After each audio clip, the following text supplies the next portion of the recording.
Nigeria's economic landscape presents a complex but evolving environment for plastic recycling.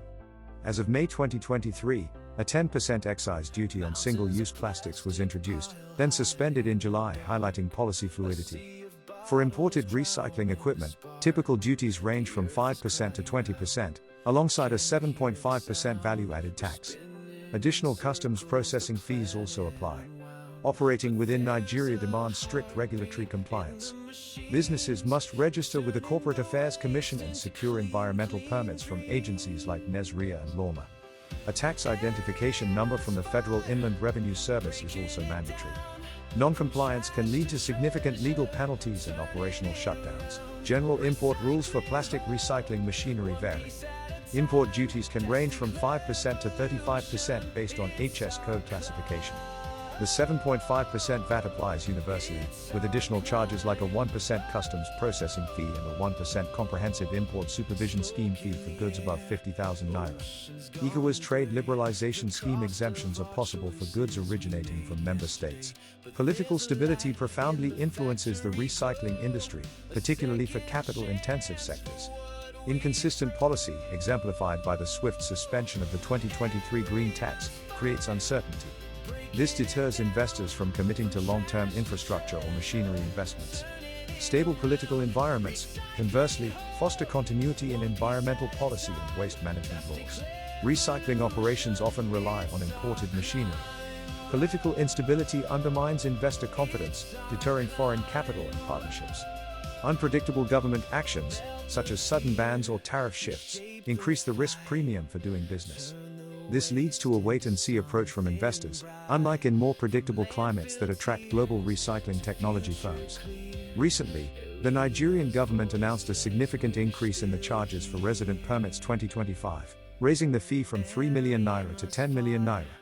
In euros, this jump translates approximately from 3,600 euros to 12,000 euros, considering the exchange rate of about 1 naira equals 0.0012 euro. Rates may vary. This steep increase has sparked debate about its potential effects on foreign investors and companies operating in Nigeria. While some argue that this move might deter investment and drive businesses away, others believe it could be a necessary step for economic regulation. Recent developments have both pushed and slowed recycling efforts. A significant positive is Nigeria's announced ban on single-use plastics, starting January 2025. This policy aims to force manufacturers into sustainable packaging and boost demand for recyclable alternatives.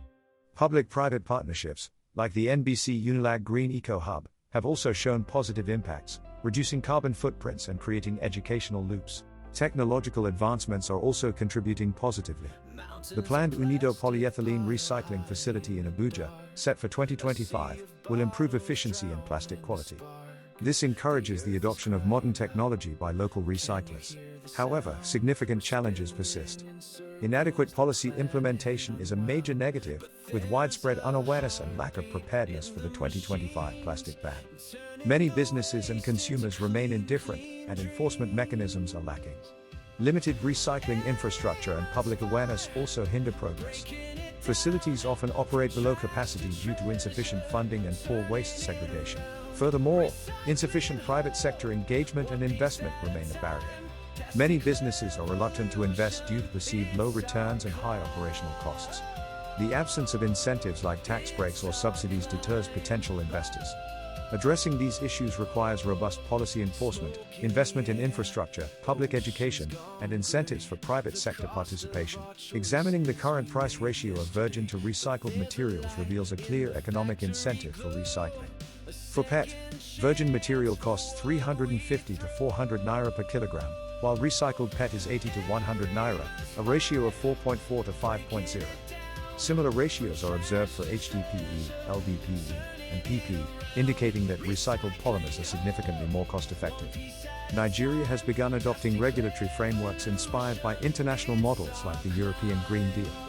The Extended Producer Responsibility Program, adopted in 2009, mandates producers to take responsibility for post-consumer plastic products.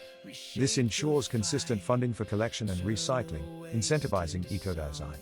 However, weak enforcement and low compliance limit its nationwide impact.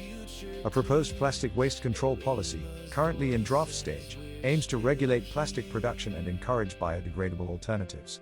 If adopted, it could create a legal basis for material bans and design standards.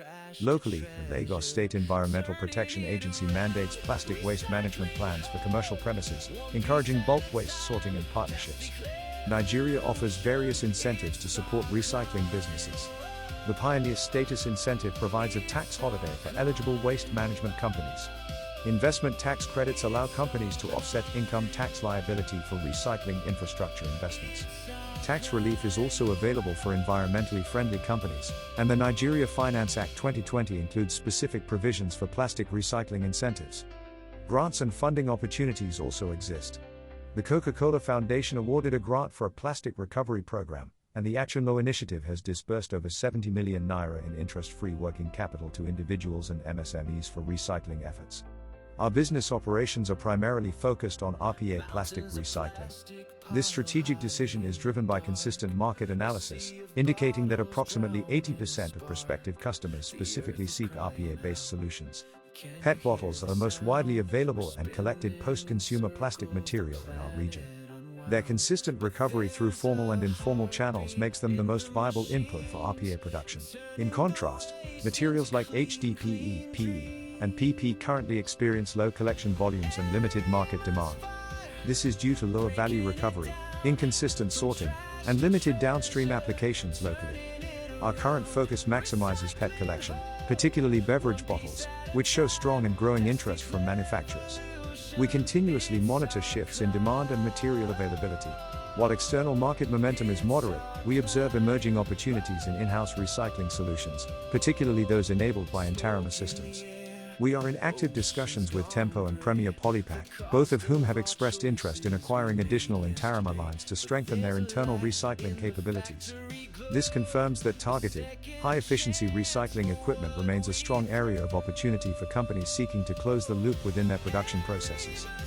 In the competitive landscape, Starlinger is often perceived to offer more attractive financing and lower pricing.